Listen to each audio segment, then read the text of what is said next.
Let me back up. I'm Daniel Reeves, 26 years old, marketing analyst, average guy living an average life in Chicago. I've got a decent job, a small circle of friends, and absolutely zero experience with anything remotely related to what I was about to do. Marcus and I had been friends since college. We had this tradition of making ridiculous bets on sports games. Loser has to do something embarrassing. I'd made him sing karaoke in a cowboy costume once. He'd made me eat a ghost pepper burrito. Stupid stuff. Funny stuff. This bet happened 3 weeks before Madison's birthday party. Madison was Marcus's girlfriend's best friend, part of our extended social circle. The Knicks game was on, we were 4 beers deep, and I was feeling confident. 20-point spread, Marcus said. Knicks lose by more than 20. You come to Madison's party in full drag. Dress, makeup, heels, the works. I laughed. The Knicks aren't losing by 20. And if they do, fine. One night. I can handle one night. Oh, and you have to stay in character the whole night. No breaking. You're Danielle for the entire party. Deal. I shook his hand, confident I'd never have to follow through. The Knicks got demolished. The preparation. I don't know how to do any of this, I protested as Marcus dragged me to a mall 2 days before the party. That's what YouTube and Madison's roommate are for. Jessica said she'd help. She thinks this is hilarious. Great. I'm so glad my humiliation is entertaining. But there was something else underneath the dread. Something I couldn't quite name. A tiny spark of curiosity? No, that couldn't be right. We hit up department stores. Marcus, to his credit, actually tried to help me find something that would work. We settled on a red cocktail dress. It's Madison's favorite color, Marcus explained, with some shape to it but not too tight. Size 12. I was 6 feet tall and lean, so we had to get creative. Shoes, Marcus said, pointing to a display of heels. Absolutely not. I'll break my ankle. Come on, man. Commit to the bit. It's one night. I ended up with modest 3-inch heels that felt like stilts. We bought shapewear, a wig, shoulder-length brunette, classic, the saleswoman suggested, and basic makeup supplies. The saleswoman, mid-50s with kind eyes, leaned in as we checked out. First time. It's for a bet, I said quickly. She smiled. Well, you've got good bone structure. You'll look lovely. Have fun with it. That comment stuck with me. You'll look lovely. Why did that make my heart skip? The transformation. The night of the party, I showed up at Marcus and Jessica's apartment at 6 p.m. The party didn't start until 9. Jessica answered the door with the enthusiasm of someone about to create a masterpiece. Oh my God, Daniel. Come in. This is going to be amazing. For the next 3 hours, I sat in a chair while Jessica worked. She started with skincare, then moved to makeup. Foundation. Concealer. Contouring. We need to soften your jawline and create cheekbones. Eyeshadow. Eyeliner. Mascara. Lipstick. Don't look yet, she commanded every time I tried to peek. The wig came next. She spent 20 minutes styling it, adjusting the part, making it look natural. Then the dress, the shapewear. This is medieval torture, I groaned, the padding to create curves. Finally, the shoes. Okay, Jessica said, stepping back. Ready. She turned me toward the full-length mirror. I stopped breathing. The person in the mirror wasn't Daniel. It wasn't a guy in a dress looking ridiculous. It was someone else. Someone feminine. Someone who looked natural and put together and, dare I say it, actually pretty. Holy shit, Marcus whispered from the doorway. I know, right? Jessica beamed. Daniel, you make a gorgeous woman. I couldn't stop staring. The makeup had softened my features. The wig framed a face I recognized but didn't know. The dress created curves that looked real. I looked like someone's attractive friend. Someone's date. Someone. This is weird, I finally said. My voice sounded wrong, too deep, too masculine for the person in the mirror. We'll work on the voice in the car, Jessica said. Try to pitch it up a little. Soften it. You don't have to be perfect, just make an effort. As we drove to the party, I practiced. Hi, I'm Danielle. Nice to meet you. Thank you. Each attempt felt awkward, but by the time we arrived, I had something approximating a feminine voice. My hands were shaking as we walked up to Madison's apartment building. Remember, Marcus said. Stay in character. You're Danielle. You're Jessica's friend from yoga. You're confident. You've got this. This is insane. This is a bet you lost, buddy. Time to pay up. The moment I walked into that party, everything changed. Madison greeted us at the door, already tipsy, wearing a birthday crown. Jessica. Marcus. And you must be Danielle. Jessica told me about you. Come in, come in. She hugged me. An actual, warm hug. Not a bro hug or a pat on the back. A girlfriend hug. I love your dress, she squealed. Red is my color too. We're totally twinning. I smiled, trying to stay in character. Happy birthday. You look amazing. The party was packed, maybe 40 people in a spacious loft apartment. Music pumped from expensive speakers. People clustered in groups, drinking, laughing, dancing. And I was Danielle, walking into this space in heels and a dress, terrified someone would clock me immediately. But nobody did. Danielle, this is Tyler, Zoe, and Cameron, Jessica introduced me to a group. This is my friend from yoga. Hey. Nice to meet you. Love the dress. They accepted me without question. We talked about the party, about Madison, about weekend plans. Zoe complimented my lipstick. Tyler, clearly into Zoe, barely looked at me. Cameron asked what I did for work. I'm in marketing, I said, keeping my own career because I figured I could talk about it naturally. Oh cool. What kind of campaigns? We talked shop for 15 minutes. He never once looked at me like anything was off. He just talked to me like I was another person at a party. And that's when something shifted inside me. I wasn't Daniel pretending to be Danielle. I was just there, present, being perceived differently, treated differently, existing differently. A woman named Sarah brought me a drink. You look like you need this. Madison's parties are overwhelming. Thank you. First time here. Same. I'm her co-worker.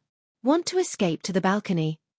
We spent 30 minutes talking about life, work, dating horror stories. She told me about her recent breakup. I found myself sharing things I rarely talked about. Feelings, vulnerabilities, fears. You're really easy to talk to, Sarah said. Most women at these parties are so competitive or fake. You're genuine. Guilt flickered. I was lying to her by existing in this space. But also, was I? Everything I was sharing was true. The only thing false was the packaging. Around midnight, the party hit its peak. Someone dimmed the lights and turned up the music. The living room became a dance floor. Danielle, dance with us. Madison pulled me into the crowd. I'd never been much of a dancer as Daniel. Self-conscious, stiff, always worried about looking stupid. But as Danielle, something was different. Maybe it was the alcohol. I'd had 3 drinks by then. Maybe it was the anonymity of being someone else. Maybe it was the dress and the music and the freedom of not having to be the guy who's too cool to dance. I danced. Really danced. Moved my body, felt the music, laughed when I stumbled in the heels. Madison and her friends pulled me into their circle, and we danced as a group. No grinding, no pressure, just joy and movement and connection. A guy approached me. Tall, handsome, confident. Hey, want to dance? My heart stopped. He thought I was a woman. An actual woman he wanted to dance with. I'm okay, thank you, I managed. He smiled, unbothered. Cool. Just thought I'd ask. You look great, by the way. He walked away. No pressure, no offense taken, just a polite interaction. But my mind was reeling. A guy had hit on me.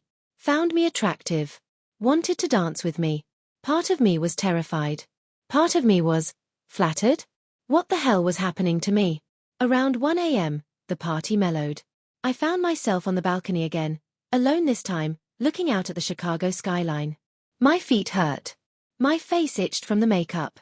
But I felt electric. Alive in a way I couldn't explain. There you are. Jessica stepped out, holding 2 glasses of water. Needed a break. Yeah. This is a lot. She handed me the water and leaned against the railing. So, how are you feeling? Honestly, I don't know. Confused. This was supposed to be a joke, right? A humiliating bet. But it's not. It's not what you expected. Not at all. People are treating me completely differently. And I don't just mean the obvious stuff. It's subtle. The way they talk to me. The way they listen. The way they include me. It's like I'm accessing a different dimension of human interaction. Jessica nodded. Welcome to being a woman. It's a completely different social experience. But that's the thing, I'm not a woman. I'm a guy in a dress. This should feel wrong. It should feel like a costume. But it doesn't. It feels natural. Is that insane? She turned to face me fully. Daniel, can I tell you something? And promise you won't freak out. Okay. When Marcus first told me about the bet, I thought it was stupid. Typical bro nonsense. But when I was doing your makeup tonight, watching your face in the mirror, you looked happy. Not like you were dreading this. You looked curious and excited and scared, but underneath it all, you looked like you were meeting yourself for the first time. My throat tightened. What are you saying? I'm not saying anything definitive. But maybe this is less about a bet and more about permission. Permission to explore something you've been curious about but never had an excuse to try. I'm not trans, I said quickly. I didn't say you were. There's a whole spectrum of gender expression. Maybe you're fluid. Maybe you're non-binary. Maybe you just like wearing dresses sometimes. Maybe this is a one-time thing. But Danielle, whatever you want to call yourself right now, it's okay to enjoy this. It's okay to explore. Tears threatened to fall. I'm so confused. She hugged me. That's okay too. You don't need to figure it all out tonight. I crashed at Marcus and Jessica's that night, too exhausted to make it home. When I woke up on their couch around 10 a.m., still in the dress, makeup smeared, wig askew, the weight of reality crashed down. What had I done? What had I felt? What did it mean?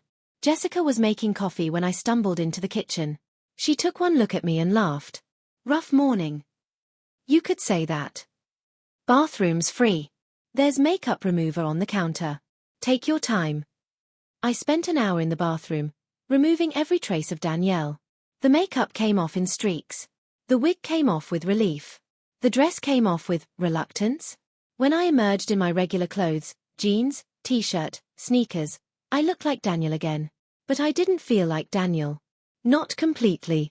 Marcus was awake, eating cereal. Dude, last night was legendary. You totally committed. Everyone loved Danielle. Yeah, I said quietly. You okay? You seem weird. I'm fine. Just tired. But I wasn't fine. I was unraveling. Because the truth was, being Danielle hadn't been a punishment. It had been a revelation. And I had no idea what to do with that. I tried to forget about it. Told myself it was just a fun, weird experience. A story to tell someday. Nothing more. But I couldn't stop thinking about it. I found myself Googling things at 2 a.m. Cross-dressing. Gender identity. Am I trans quiz? Men who wear dresses. I fell down rabbit holes of forums, articles, videos. Stories of people who discovered aspects of themselves they'd never known existed. I couldn't concentrate at work. My boss asked if I was okay. I lied and said I was fine. 3 weeks after the party, I did something crazy. I ordered clothes online. A simple dress. A wig. Makeup.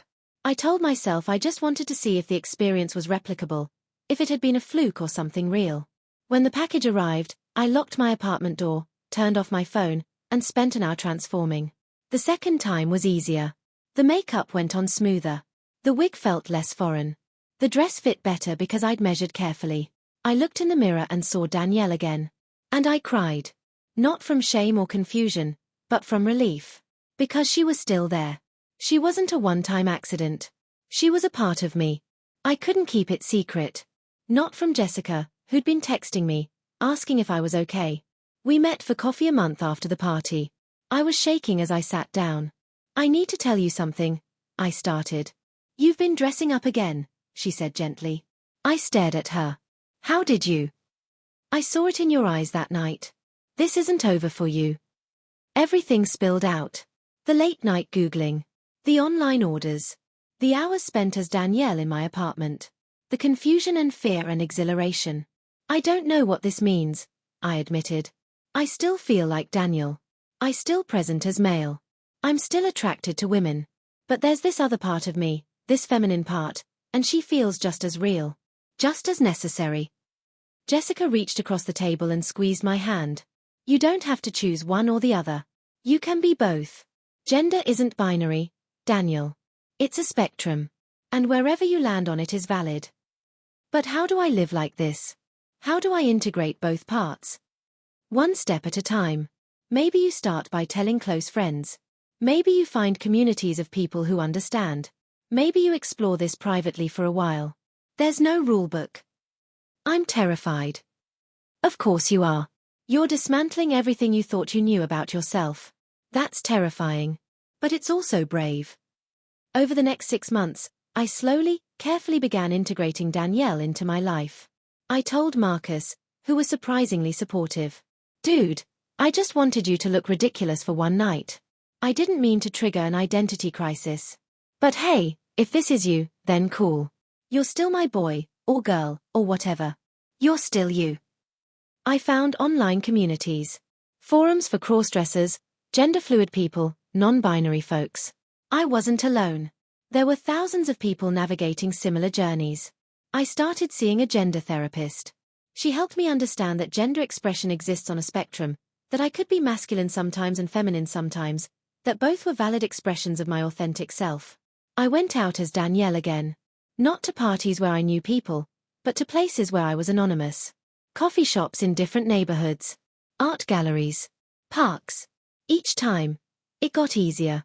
Each time, I felt more like myself. I even went on a date as Danielle. A woman named Claire from a queer-friendly dating app. We met for drinks, and I was upfront about everything, that I was gender fluid, that I presented as male sometimes and female sometimes, that I was still figuring it all out. She smiled. I think that's beautiful. I'm bisexual, so gender doesn't really matter to me. I'm attracted to people, not labels. We dated for 3 months.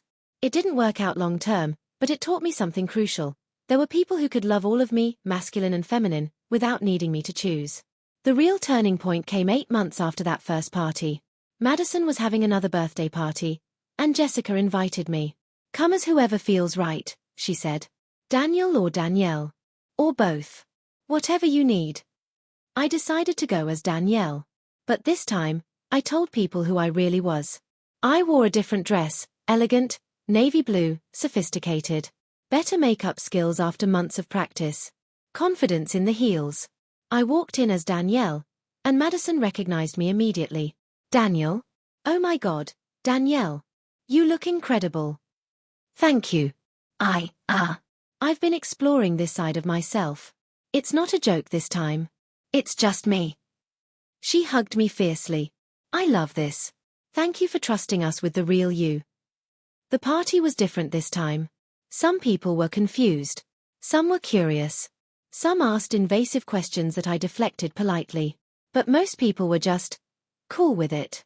They adapted, used she/her pronouns for the evening, treated me like they had the first time, as Danielle, Madison's friend, a woman at a party. Sarah, the woman I'd talked to on the balcony the first time, approached me with wide eyes. Wait. You're Daniel? From that party months ago? Yeah. That was me. She laughed, amazed. I had no idea. I just thought you were Jessica's friend. Wow. Okay. Well, Danielle, want to continue that conversation we started?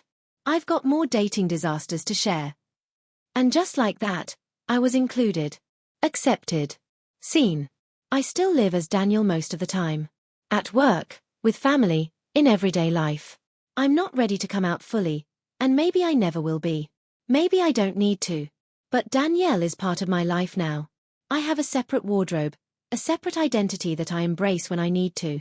Some weekends, I spend entirely as her. I have friends who know both sides of me.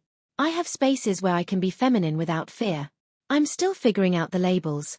Gender fluid feels closest, but I'm not married to it. What matters more than the label is the freedom to exist as my full self. That stupid bet, one night of humiliation that was supposed to be a joke, turned into the most important experience of my life. It gave me permission to explore what I'd been too afraid to examine. It introduced me to a version of myself I didn't know existed.